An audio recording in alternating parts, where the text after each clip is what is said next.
রাব্বুল আলামিন সীমাহীন দয়ার অধিকারী। আল্লাহ তো অনেক বড় দয়ালু। তার একটা ছোট্ট ঘটনা শোনাই। হযরত ইব্রাহিম আলাইহিস সালাতু ওয়াস সালাম তিনি কখনো মেহমান ছাড়া খাবার খেতেন না। যখনই খাবার খেতেন মেহমান নিয়ে খাবার খেতেন।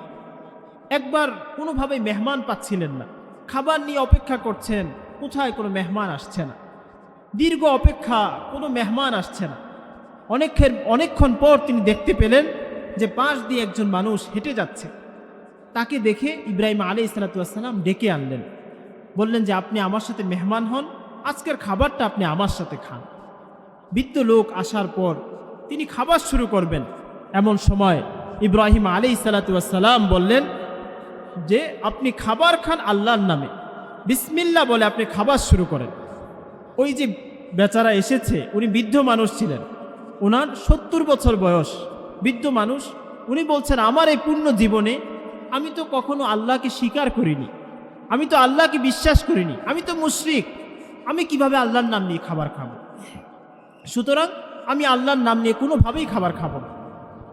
ইব্রাহিম আলাইহিস সালাতু ওয়াস সালামের সাথে তার কথা হচ্ছে এভাবে করে। এক পর্যায়ে সে কোনোভাবেই আল্লাহর নাম নিতে প্রস্তুত না। তখন ইব্রাহিম আলাইহিস সালাতু ওয়াস সালাম বললেন যে তুমি যদি আল্লাহর নাম না নেও তাহলে তুমি আমার দস্তরখানায় খাবার খাওয়ার প্রয়োজন নেই, তুমি এখান থেকে উঠে যাও। ওই বেচারা যখন উঠে চলে যাচ্ছেন এমন সময় জিবরাইল আমিন আলাইহিস সালাতু ওয়াস সালাম এসে উপস্থিত। জিবরাইল আমিন আলাইহিস সালাতু ওয়াস সালাম এসে বললেন যে হে নবী ইব্রাহিম, আপনি এটা কি কাজ করলেন? আল্লাহ রাব্বুল আলামিন আমাকে পাঠিয়েছেন, এটা আপনি কি কাজ করলেন? ইব্রাহিম আলাইহিস সালাতু ওয়াস সালাম বললেন যে কি কাজ করলাম মানে?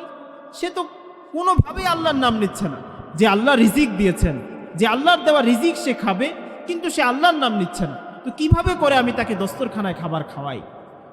তখন জিবরাইল আমিন আলাইহিস সালাতু ওয়াস সালাম যে একটা কথা বলেছেন, আপনার জন্য আমার জন্য এই কথাটা জীবন পরিবর্তনের জন্য অনেক বড় একটা পাথেয় হতে পারে।